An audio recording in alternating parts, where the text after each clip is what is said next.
College Football Nerds here talking Indiana, traveling to play Ohio State, and it's obviously the game of the week and one of the games of the year, not only in the Big Ten, but also in college football in general. Josh is here with me. We're going to get nerdy with y'all. Our model is interesting because it agrees with Vegas, but we're going to talk about it. And I want to open this, Josh, with a defensive Indiana, and you know, there is a lot of discussion, and we have the same discussion in our top 10 about our top 12, that Indiana has not drawn any of the other good teams in the Big Ten. Now, that doesn't mean that they would lose to them if they played them. It's almost a negative that it's not fair to them. But I want to say this. Right now in the rankings, the playoff committee has Penn State ahead of Indiana, and they've already lost their game to Ohio State. These teams effectively have the same resumes, except for Indiana has 3 non-power 4 teams out of conference, and Penn State has West Virginia. Otherwise, Indiana has been more dominant against their schedule, and they haven't played Ohio State yet. So I do think that a little bit of the brand is at play here, and it's unfairly punishing Indiana. I have Indiana ahead of Penn State. You do as well. I say that all that to say that even if Indiana doesn't win this game, I don't know that they're going to get treated as favorably as Penn State, and I do think it might be a little bit because of that brand. And also to say that even though we've had a whole year for Ohio State fans to get ready mentally to know that Indiana is a legit team, and they are, just look at that Nebraska game, I wonder going into this if Ohio State is appropriately respecting their opponent or if that brand is going to be hard to get around. Yeah, so just to get a little nerdy fast, right, you can go to collegefootballnerds.com and look at all our advanced stats. We've got a lot of really cool advanced stats where we do relative performance, which is basically we look at how you did against your schedule and how other people did against the teams you played. And we talked about whether or not you're better or worse than other teams have done against your competition. So rather than saying you're 4 yards a carry, we talked about you're like 20% better than average, 30% worse than average, etc. And the interesting thing with Indiana is even though their schedule is not very hard, you do have to adjust for the fact that the Big Ten has good defenses and maybe somewhat lousy offenses, especially in the bottom half of the Big Ten. We've talked about this a lot. The top half of the Big Ten can play with the SEC, but there's 18 teams. The problem is Penn State, Oregon, and Indiana don't play each other, which means that it's not that hard for them to go 11-1 all playing Ohio State without knowing a whole lot more. But as a sort of side effect of that, though, when we run these metrics, we're able to adjust for all that stuff. So again, you can throw out the strength of schedule, and when you talk about Indiana and you adjust for the strength of schedule, they've been dominant. In our metrics offensively, they're number 6 in passing offense, opponent adjusted. They're number 44 in rushing offense. Defensively, they're 30th in passing defense, and they're 8th in passing rush defense. And if you compare them to Ohio State, we have Ohio State the number 8 pass offense, the number 10 rush offense, the number 15 pass defense, and the number 1 rush defense in the entire country.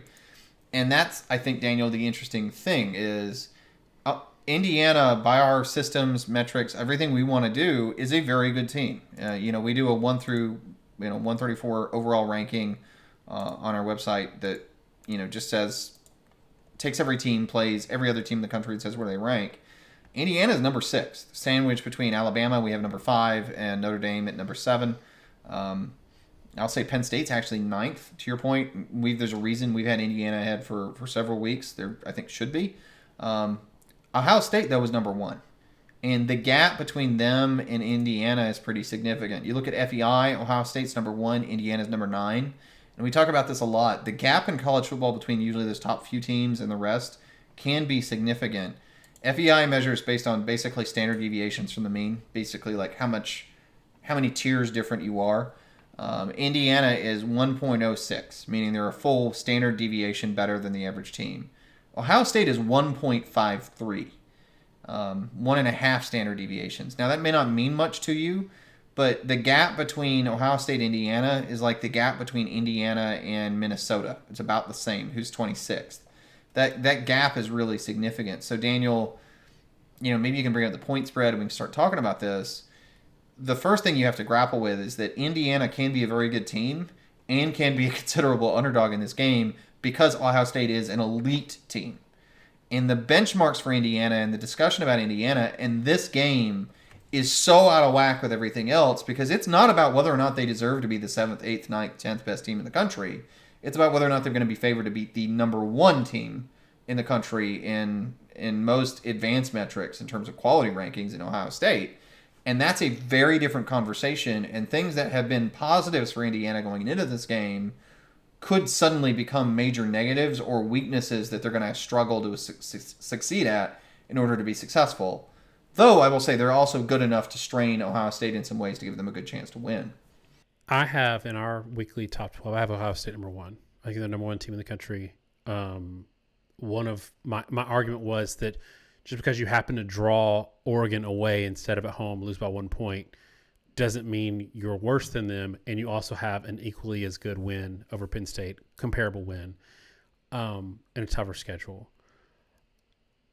I think you're right in saying, and maybe I'm tipping my hand a little bit here, like I think Indiana is a great team, a playoff team, and I think that they've been undersold all year, and I think they're still being a little bit undersold. The fact that our model has them at 11-point spread and Vegas has an 11-point spread, we don't team these up. We don't look at the Vegas, our model and our power ranking. It doesn't even know who you've beaten and who you've lost to. It knows who you played and how you played them, but it doesn't care about wins and losses or any of that. It's just relative performance. And it just thinks Ohio State is relatively good relative to their competition in so many areas. And I think one of the big areas here, you've got a matchup that you think Indiana can exploit, and I've got a matchup that I think Ohio State can exploit. I'm going to talk about mine first real quick. If you look at Indiana's struggles, when their offense has bogged down this year, especially in that last game against Michigan, who's got not as good of a defense as Ohio State, in my opinion, it's like 1.4 yards per carry on the ground. And their offense completely shut down off of that, which most offenses would shut down off of that. But it tells you that Indiana may not be a dynamic running team. Even though they're not dynamic, they need to be able to run for that offense to work. I think Indiana's going to run into a buzzsaw in terms of run defense against Ohio State in a way that Ohio State doesn't necessarily have to run it great to score 24, 27 points, which is probably what they're going to need in a game like this. I think that Indiana has to run the ball, and I don't know that they're going to be able to.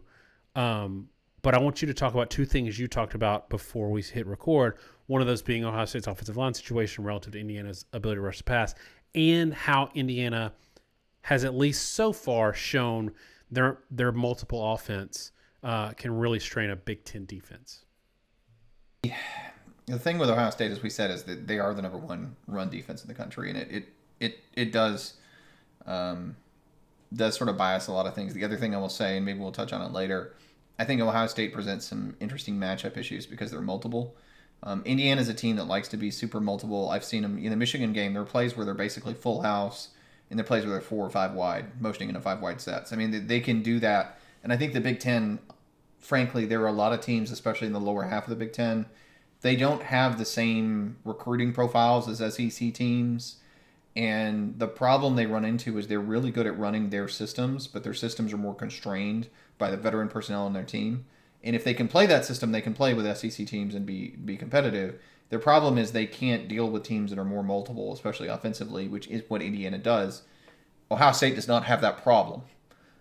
They can match up with those teams, and we see like some of the Maryland squads and things. There have been years where they've been very effective. They run into Iowa State, and it's a buzzsaw because of the reasons you're saying. But I do think there's one major factor in Indiana's favor, which is in the Big Ten standings currently. The top two teams in the Big Ten in sacks are Indiana number 1 and Ohio State number 2. Indiana has been a very aggressive team defensively. This is something you are able to do when you have a more effective offense because you know that if you give up a score because you're blitzing aggressively or if you're trying to be aggressive in various ways, your offense is going to be good enough to make it up. And typically you have better defensive numbers as a result of that because you play with your hair on fire. This is why overly conservative defensive coordinators tend not to be terribly successful. You have to be willing to be aggressive and know that, yes, you may get beat one game doing that. But you have to be willing to deal with the fans when you have the game where you bust a couple times and they go ballistic on you. And a lot of coaches are so scared of those games and getting fired that, frankly, they don't run the scheme. Cignetti doesn't do that. He is aggressive. He's going to certainly be aggressive in this game, but they're good at being aggressive. And Ohio State has some issues at offensive line. I mean, when Simmons got hurt, they've shuffled. I think they've been playing better of late, but they're not what I would consider overly good at dealing with speed rushers on the edge. That has shown up in the Nebraska game and since. I have said since the beginning of the season that Ohio State has something of an issue. Even early on, I saw it when they were healthy on the offensive line in consistently getting the ball out to the playmakers in space. When they get the ball to the playmakers, be it Henderson or Judkins or Jeremiah Smith, Egbuka, whoever it is, those guys make big-time plays for them on the perimeter all the time. And in the second level, they're elite athletes, and they tend to outclass the guys they're against.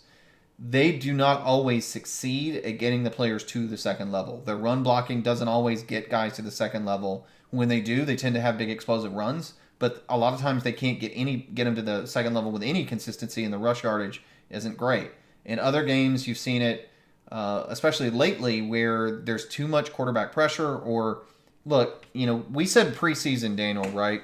Will Howard does not have to be an elite quarterback for Ohio State to win a national title. He just merely has to be serviceably good, because what they got out of Kyle McCord last year, especially late in the year in the Michigan game, was not serviceable. Frankly, he was had a bad day against the Michigan game. I think if they'd had serviceable quarterback play, they probably win that game by a couple scores almost. And they've gotten serviceably good out of Howard. He's had his moments. He's mobile. He can be scrappy. But there are a lot of plays where he's inconsistent with his mechanics as a passer, especially when pressured. Scrambling late in the Oregon game and sliding such the clock runs out. These are things that Howard's always done. And all quarterbacks struggle under pressure, and that's always a crazy thing. I hate PFF statistics of quarterback metrics under pressure. Nobody's metrics are good under pressure, and if your metrics are good under pressure, it's probably contextual in what kind of pressure you're facing and what offense you're running. Because if you're getting pressured on a standard passing play or on long passing yardage, you're not going to be successful. The guys are not going to have time to run the routes, and you're not going to have an opportunity to be successful and have successful plays. But Indiana being the top defense in the Big Ten in sacks versus this Ohio State offensive line that has had issues with an offense that has sputtered at times with an inability to just get itself going is a concern. And I think if Ohio State can get that engine running, their athletes are going to outclass what Indiana has defensively. And that's not a shot on Indiana. They're going to do that to all but maybe 5 or 6 teams in the entire country. But Indiana has a chance to kind of stop them cold. So, Daniel, I'll flip this back to you. And I'm strongly tipping my hand here. My feeling on this game is it's going to go one of two ways. Either Indiana is able to get pressure, able to put pressure on Ohio State, hold Ohio State's offense in check, and then be able to grind out some yards and points. Because, look, I don't think anybody's going to score at will on Ohio State, or at least I'd be surprised if they do offensively. I think their defense is excellent this year. So they're either going to be in that game and it's going to be tight, and it's going to be a tight scoring game, or Ohio State's going to get going, and I think they may run away with it. Because I don't know that Indiana is equipped to be one-dimensional versus Ohio State, who is still the number 2 team in the Big Ten in sacks. In a situation where Ohio State's offense is putting up explosive, and Indiana, who probably can't run the ball anyway, has the run game taken away, and they have to be a pass-first, pass-second offense, which is not something they really have ever had to do this season. Since you put it to me that way, and I know we haven't done the model yet, but I'm going to give my score early and talk through it a little bit. I kind of disagree because I think Indiana is good enough that in the way that Cignetti has coached this team this year, the stage doesn't feel too big for them. Now, have they had to play in Ohio State on the road? They have not. But I just don't think they're going to be intimidated. And so from that standpoint, I think it's just going to be who's the better team and who might make some mistakes because they're on the road. I think Ohio State wins this game, but I would be really surprised if they ran away with it. I don't think Indiana wins it, but I've got a 24-20 game for Ohio State not covering. I think that 11 points is a big number. But it also feels like the kind of number you talked about it a lot last week about Georgia and that number and maybe Vegas daring people to take one side or the other.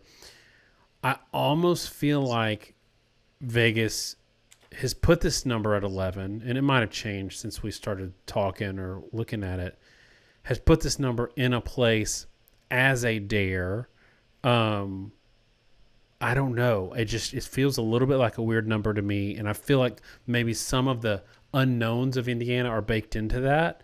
But Indiana's relatively healthy. They've played well on both sides of the ball, and they have shown the ability to really just dump truck somebody. Now, we haven't seen Indiana. Maybe Michigan was a canary in the coal mine there. We haven't seen Indiana, whether or not they're going to run into scaling issues like some of these other Big Ten teams do. Penn State is one of those teams, by the way, that runs into scaling issues and this is why they go 9-3 every year and lose to the 3, or 10-2 and lose to Michigan and Ohio State every year. They can crush anybody mid and below because of who they are, but then they run into issues up the line. We don't know if Indiana is that kind of team yet. I feel like they're not going to be overwhelmed in this game. And so I do have Ohio State 24, Indiana 20, but I'd love for you to talk about the model and talk about Vegas before you give your point spread or your score. So collegefootballnerds.com, we have a computer model you can run any team versus any other team. It is purely based on on-field performance and just on-field statistics from this year. It doesn't care about brand name, doesn't care about recruiting rankings, just looks at what you did this year, this season. Completely opponent adjusted, completely matchup based. And again, it's kind of fun that we do that ranking where we take every team and we have it play, simulate a schedule where you play every other team in the country, and that's how we do our rankings. But quite frequently, a team that is fifth in that rank metric might actually be an underdog if they played number 10 because it's purely matchup based, and sometimes it thinks the matchups, it'll predict that the lower seed will actually beat the higher due to matchups in a particular matchup. This game, it favors Ohio State 25-14. I think it's interesting, Daniel, that it's as low scoring as it is. The scoring model for each team, long story short, is basically sort of a machine learning model that we've programmed it with a lot of advanced math to be able to figure out, based on each team, what their scoring profile looks like. It's not just like points per yard, but it actually sort of maps out a multivariate scoring model for each team, depending on what they need to be able to win.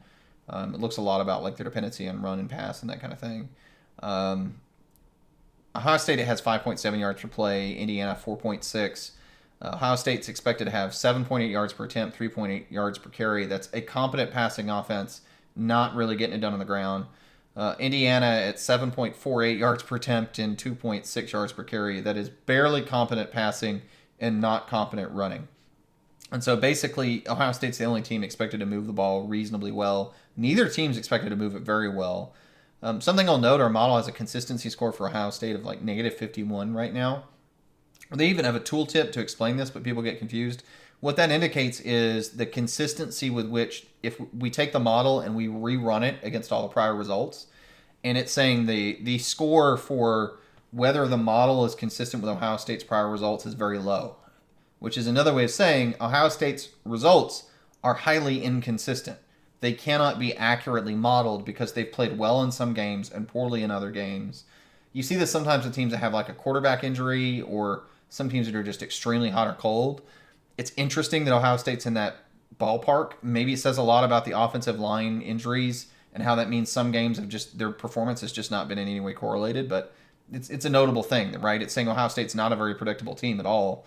But with Vegas, Daniel, with your points, I think you're right. I predicted Georgia to cover the spread against Tennessee, and my point was I felt like there were some matchup issues for Georgia specifically versus Tennessee, and I said, look, I think this is a game where Georgia's either going to win by multiple scores or Tennessee may win close.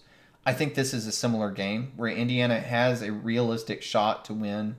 I would peg it at somewhere around 30% personally, winning this game close. And I also think of the other 70%, it's about a half chance that Ohio State runs away with it, and then a half chance they win by like 7.